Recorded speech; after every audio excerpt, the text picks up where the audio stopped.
Salut, tu connais Lucina? Eh bien écoute, si tu as des enfants ou si toi-même tu as gardé ton âme d'enfant, bravo.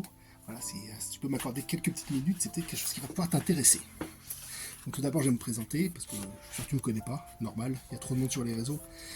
Alors moi je m'appelle Stéphane, voilà, j'ai deux enfants, marié, deux enfants, blablabla. Et je me fais agresser par des mouches, pardon.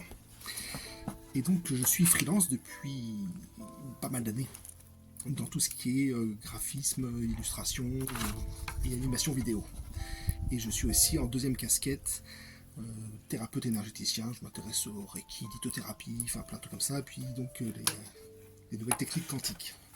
Et là, depuis quelques années, je croise mes activités en créant des produits numériques pour aider les gens. Donc ça peut aller de l'information pour développer la créativité pour les illustrateurs. On va avoir aussi un e-book sur la productivité pour les entrepreneurs et multipotentiels, ou alors un mandat de développement personnel pour tous ceux qui veulent reprogrammer leur vie, enfin bon, etc. Ce genre de choses. Mais ce dont je vais vous parler aujourd'hui, c'est un projet que j'ai réalisé cette année, et qui me tenait particulièrement à cœur, et donc ça s'appelle Lucina.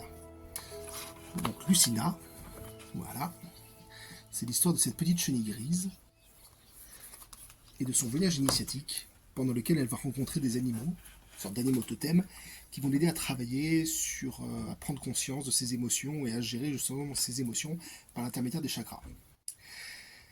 Jusqu'à sa transformation. Suspense, pas tant que ça, voilà. T'imagines bien la fin déjà, mais l'idée cet animal s'y prêtait trop, voilà, c'était idéal pour ce que je voulais raconter. Mais c'est surtout une métaphore pour parler de tout ce qui est blocage et tout ce qui est gestion justement des émotions chez les enfants et même plus tard pour ceux que ça peut intéresser. Le résultat de tout ça, c'est quoi? Eh ben, c'est une mini-série de 7 épisodes, donc c'est de l'animation. Dans un premier temps, c'est 7 épisodes de 4 minutes, donc c'est super rapide, c'est bien pour les enfants, et c'est en accès libre sur YouTube. Ça, c'est la première chose. Et la deuxième chose, c'est une bande originale de musique dans l'esprit des studios Ghibli, si vous connaissez. Voilà, donc musique traditionnelle, douce et apaisante. Voilà, il y a ça aussi. Je vous montre sur la version, tout à l'heure c'était celle-ci, c'est la version brochée sur Amazon KDP, qui est un peu souple, qui s'abîme assez rapidement malheureusement. Et là, heureusement, depuis quelques jours, il y a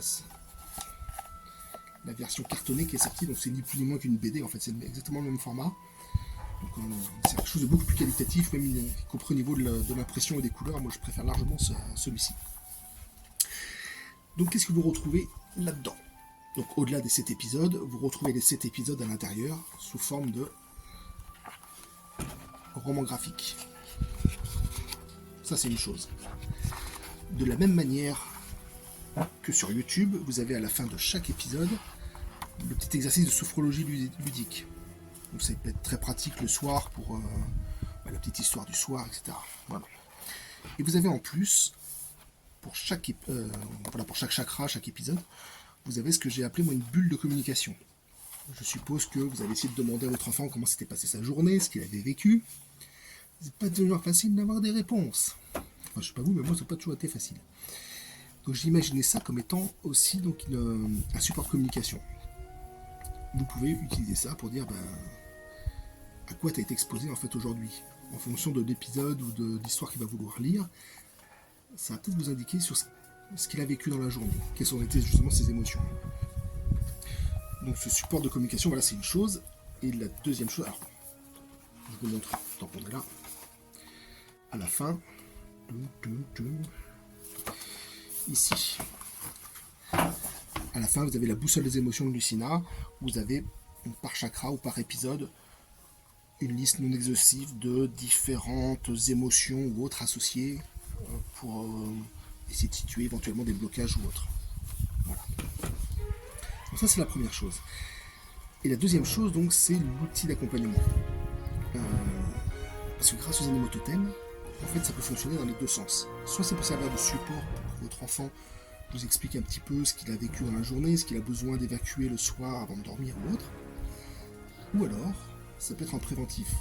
À savoir le lendemain, par exemple, je sais pas, il doit aller à la piscine, il a peur de l'eau, il doit, je sais pas moi, réciter sa poésie, il a peur en public ou autre. Et bien il peut peut-être faire appel justement aux animaux totems qui sont en rapport avec ça, pour faire appel donc à cet animal totem pendant la journée, pour le soutenir dans ce qu'il a à affronter, tout simplement. Une sorte de doudou imaginaire pour, pour le soutenir. Donc voilà, il y a ce double côté support de communication et à la fois, outil d'accompagnement. C'est comme ça, en tout cas, je l'ai conçu. Voilà. Donc si vous voulez découvrir tout ça, ben, je vous mettrai le lien vers le premier épisode en bio ou en description. Et puis voilà, puis sachez que Lucina a déjà eu une première expérience. Ça a été projeté dans une école parisienne. Alors, j'en profite pour remercier chaleureusement Jamel et sa femme Nora, voilà, pour leur ouverture d'esprit, leur gentillesse. Et voilà, c'est grâce à eux qu'ils ont lancé cette initiative. Et ça a été plutôt bien perçu. Donc je vous ferai passer, je vous posterai prochainement des témoignages des enfants, trop mignons en plus. Voilà, donc abonnez-vous si vous voulez voir ça pour la suite. Soit sur VMDH pour tout ce qui est soins, ou soit sur Stephen G Design, par géométrie, tout ce qu'il faut, si vous êtes plus intéressé par le côté illustration. Voilà. Écoutez, je pense que c'est tout pour aujourd'hui. Si vous avez des questions, laissez-les en commentaire, je vous ferai un plaisir d'y répondre. Et, si vous êtes intéressé par découvrir Lucina, je vous mettrai le lien vers le premier épisode là sur YouTube. Et puis pareil, si vous voulez commander votre exemplaire pour que ce soit en édition brochée, cartonnée ou même en version numérique, PDF, il existe aussi en numérique si vous préférez. Je vous mettrai les liens comme d'habitude, enfin, voilà, vous savez comment ça marche. Donc, voilà. Et puis en attendant, je vais vous souhaiter un très bel été, j'espère pas trop chaud, mais on verra. Et puis je vous remercie beaucoup pour votre attention et puis je vous souhaite à bientôt, je vous dis à bientôt. Ciao.